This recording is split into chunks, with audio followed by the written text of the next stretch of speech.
going on, guys? So I am back to doing the videos. I am really sorry it's taken me so long to do another video. I don't know how long it's been. Hate to say it, maybe like 3 months or something, but I've been extremely busy trying to make things happen with various different kind of business endeavors, and I just didn't have the time, and it didn't seem to make sense to try and pump out a bunch of stuff quickly and put out bad content. So here I am, I'm back, and I'll be doing videos once a week again like I was before. So I just wanted to take the time to kind of get you guys up to date on where I am and how things have been going. Let's see, last time I posted a video, it was right before I was getting ready to launch my own music publishing company. So a lot has happened since then. And I guess I'll just start from there and kind of share my experience with that and kind of where I am today and all the struggles and positive things that have happened and all that stuff. So, yeah, about, I don't know, I want to say 3 months ago, I finally launched my my independent publishing company. And basically the approach I took to that was that I'm going to be self-publishing. I didn't really want to do the whole big publisher thing where I've got, 10 plus composers contributing to my catalog. Is more of a smaller scale endeavor where I'm just essentially self-publishing, but I also have been doing some collaborations with other composers who I'm friends with and who I've worked with in the past.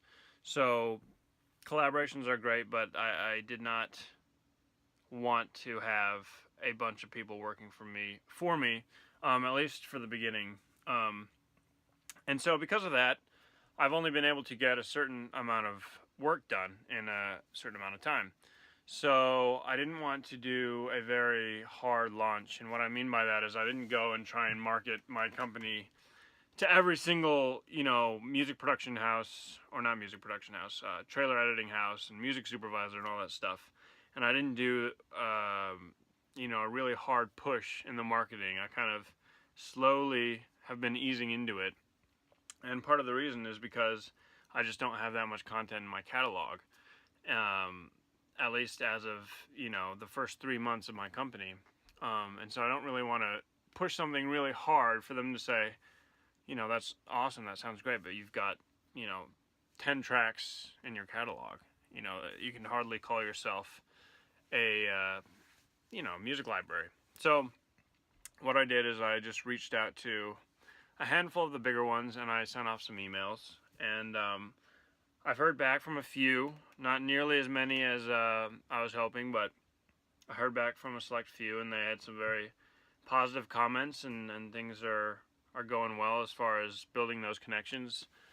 So far there's been no big major placements or anything like that, but I'm going to stick with it, give it at least a year before I reassess the situation and really see if this business model, so to speak, can work, where you're kind of more functioning, on a smaller scale as an individual rather than, a kind of big enterprise of thousands of tracks a year kind of thing.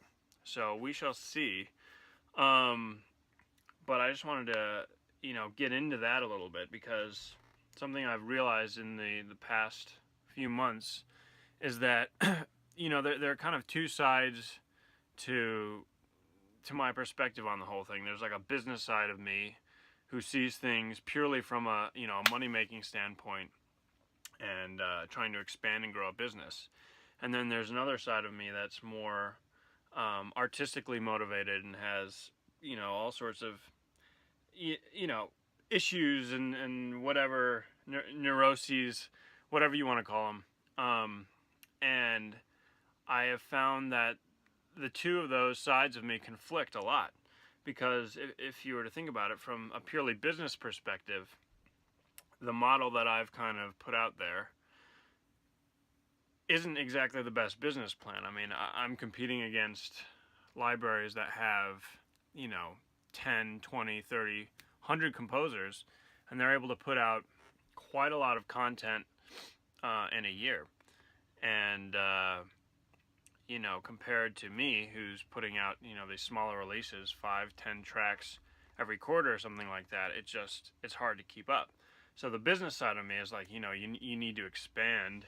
This is not exactly, I don't know, you're not exactly providing the competition with much competition, if that makes sense. But anyway, the point is, from a business perspective, I'm saying to myself, you need to change this model. You need to bring on as many composers as possible. You need to compose music that is in your mind inherently licensable. You know, you need to make this a production line. You know, this is how we're going to make money.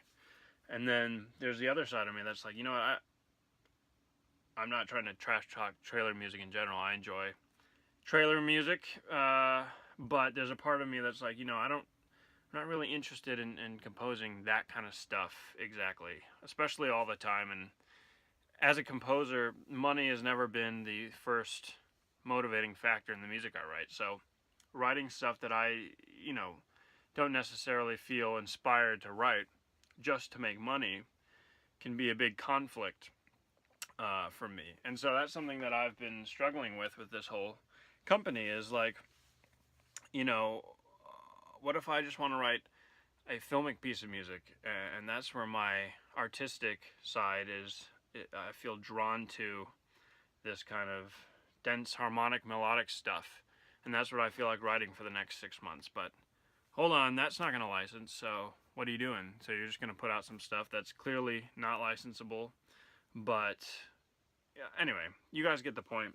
It's there's some conflicts, and I think, you know, if any of you are watching this channel kind of looking to see how things have gone from my perspective, to take that and apply to yourself, one thing I can say is just keep that in mind. If you're gonna take the self-publisher route and you're treating it as, you know, a hybrid business artistic endeavor like I have, there are gonna be some conflicts of interest there.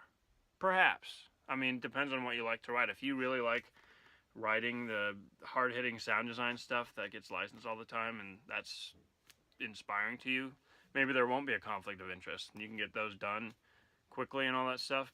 Perfect. But for me personally, yeah, there's been some struggles, and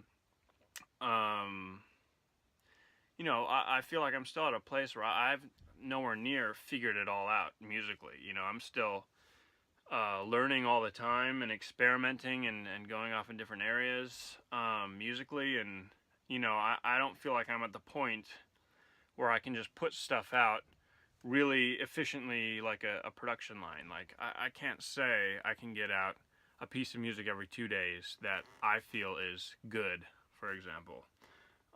Because I don't know. I'm still figuring it out. I like to spend a lot of time experimenting, you know, mix stuff and arrangement and sample libraries, and you know, it's endless. And a lot of times I feel like I get to a wall where the production isn't coming together for one reason or another. You know, it's like the sample libraries aren't performing well, and it's just not hitting my creative vision, or the mix isn't coming together because the sample libraries that did seem to perform well weren't recorded that well. And then it's like all these things that you guys as composers can probably relate to just as much. You know, the daily struggle of trying to improve your work in production as a composer. But my point is that when you're trying to run a business, you know, you have to have a methodical process in getting your product out.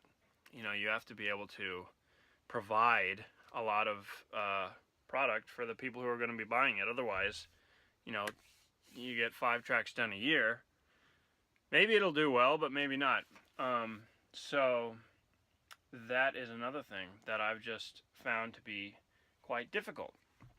And so I guess the next part of this video is to explain my thoughts on having multiple avenues of income, so that you don't necessarily have to rely on one business endeavor to be the kind of make or break of you as a composer or as a person, or of your financial situation, especially when we're talking about trailer music, because the nature of that is very erratic. You know, I've had tracks that I finished get licensed within 2 weeks of being in a, you know, a well-known catalog, and I've had tracks that were in a catalog and didn't get licensed for like 2 years. So it's really hard to predict exactly how, you know, how well your stuff is going to perform when it's out there in the trailer domain. So it can be really good and healthy, in my opinion, to have other things going on the side. So that can be anything. You know, if you work a desk job for half the day, or you know, you do scripting or programming on the side, or you do small sample libraries and sell them, or whatever it is. I think it's good to have a consistent source of income while you're attempting these kind of unknown business endeavors. Because if you spend 6 months working on your own catalog and you get it out and you're not getting any licenses, you know, 6 months without income can be a big, you know, problem for a lot of people.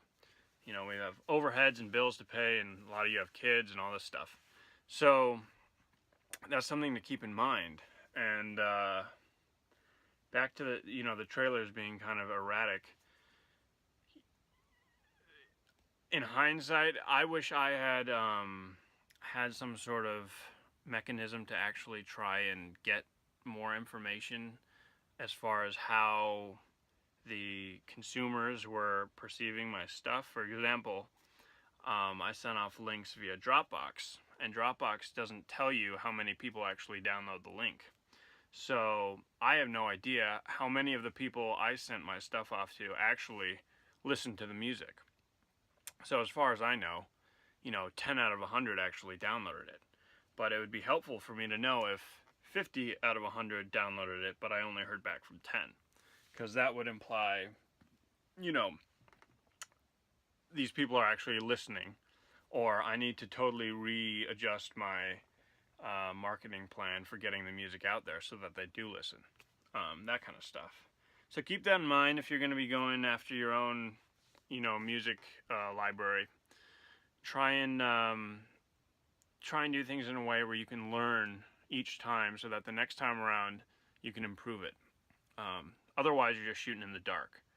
So there's that.